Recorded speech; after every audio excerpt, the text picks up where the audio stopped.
Now, the special English program, American Stories.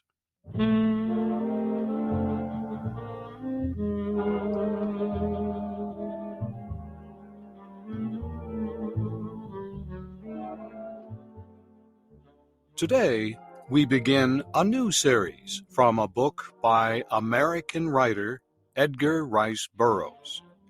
The book is called A Princess of Mars. It is the first book in a series that Mr. Burroughs wrote about a man who travels to Mars during the last years of the 1800s.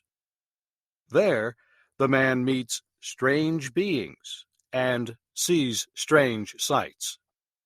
At first, he is a captive, then a warrior, and after many battles, a prince of a royal family.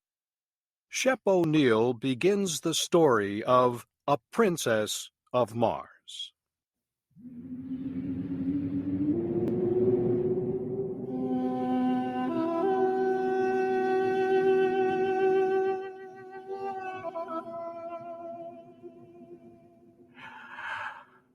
I am a very old man. How old, I do not know. It is possible I am 100, maybe more. I cannot tell because I have never aged as other men do. So far as I can remember, I have always been a man of about 30. I appear today as I did 40 years ago, yet I feel that I cannot go on living forever. Someday, I will die the real death from which there is no escape. I do not know why I should fear death, I who have died 2 times and am still alive. I have never told this story. I know the human mind will not believe what it cannot understand. I cannot explain what happened to me. I can only tell of the 10 years my dead body lay undiscovered in an Arizona cave.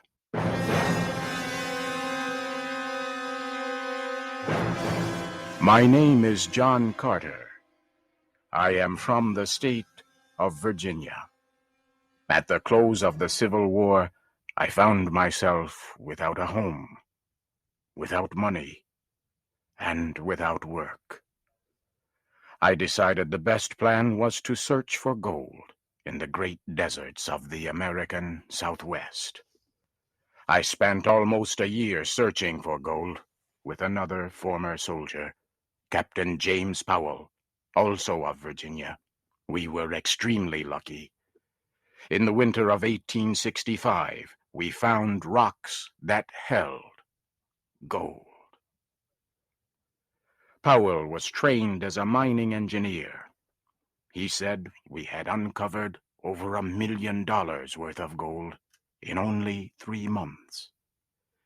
But the work was slow, with only 2 men and not much equipment.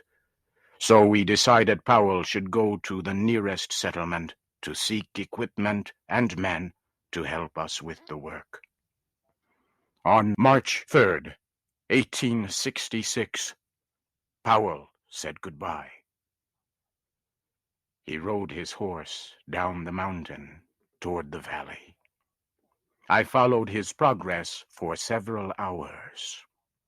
The morning Powell left was like all mornings in the deserts of the great Southwest, clear and beautiful. Not much later, I looked across the valley. I was surprised to see 3 riders in the same place where I had last seen my friend.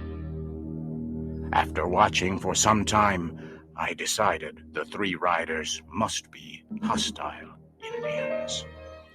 Powell, I knew, was well armed and an experienced soldier, but I knew he would need my aid.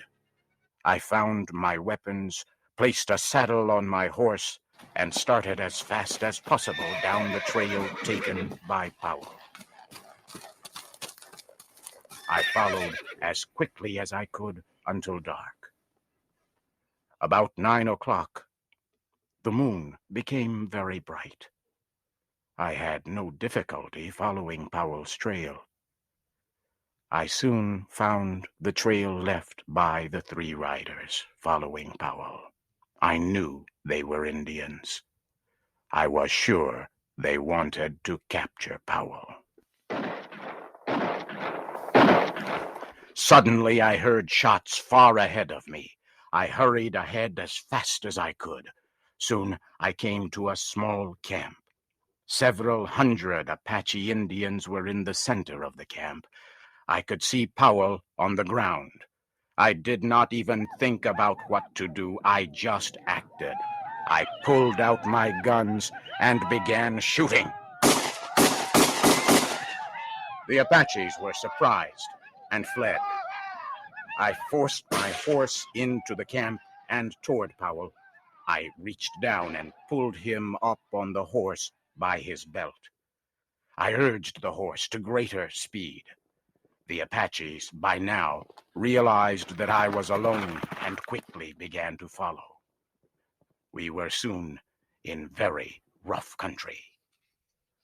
The trail I chose began to rise sharply. It went up and up. I followed the trail for several hundred meters more until I came to the mouth of a large cave. It was almost morning now.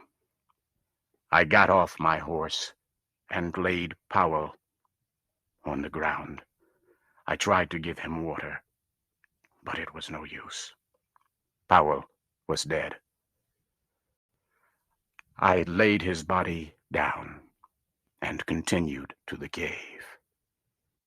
I began to explore the cave. I was looking for a safe place to defend myself, or perhaps for a way out, but I became very sleepy. It was a pleasant feeling. My body became extremely heavy. I had trouble moving. Soon, I had to lay down against the side of the cave. For some reason, I could not move my arms or legs. I lay facing the opening of the cave. I could see part of the trail that had led me here. And now, I could see the Apaches. They had found me, but I could do nothing. Within a minute, one of them came into the cave. He looked at me, but he came no closer. His eyes grew wide. His mouth opened. He had a look of terror on his face. He looked behind me for a moment and then fled. Suddenly, I heard a low noise behind me. So could the rest of the Apaches. They all turned and fled.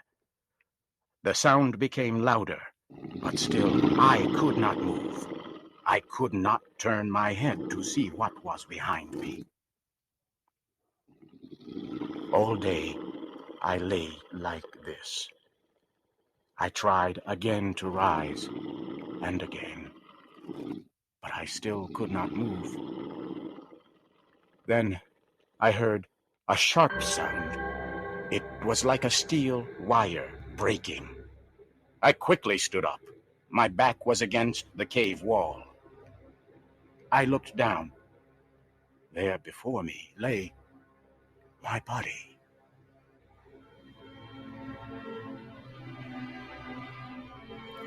For a few moments, I stood looking at my body. I could not bring myself to touch it. I was very frightened. The sounds of the cave and the sight of my body forced me away. I slowly backed to the opening of the cave. I turned to look at the Arizona night. I could see 1,000 stars. As I stood there, I turned my eyes to a large red star. I could not stop looking at it. It was Mars, the red planet, the red god of war. It seemed to pull me near. Then, for a moment, I closed my eyes. There was an instant of extreme cold and total darkness. Suddenly, I was in deep, dreamless, peaceful sleep.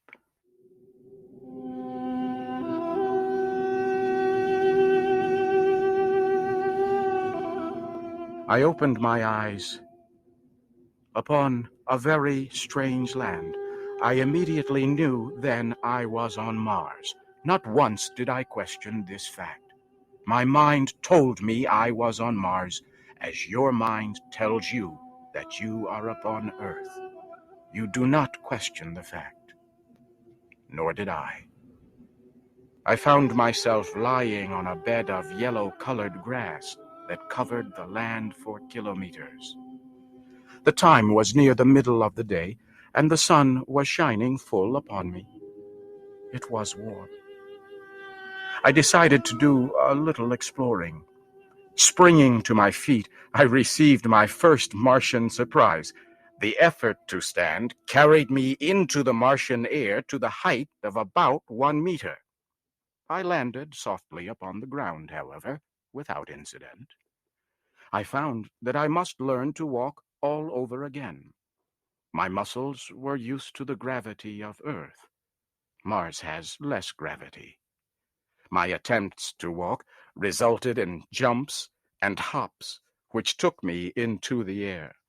I once landed on my face. I soon learned that it took much less effort for me to move on Mars than it did on Earth. Near me was a small, low wall. Carefully, I made my way to the wall and looked over. It was filled with eggs, some already broken open. Small, green creatures were in them. They looked at me with huge red eyes. As I watched the fierce-looking creatures, I failed to hear 20 full-grown Martians coming from behind me. They had come without warning. As I turned, I saw them.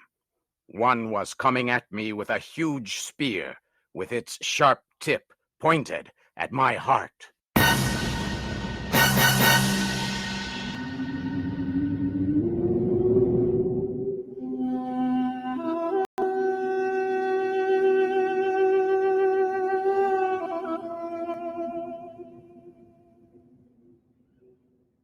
This is Bob Doty. You have been listening to American Stories and our version of A Princess of Mars. The voice of John Carter was Shep O'Neill. Our program was written for radio, produced and directed by Paul Thompson. Join us again next week for the next part of the Edgar Rice Burroughs story, A Princess of Mars, on the special English program American Stories on the Voice of America.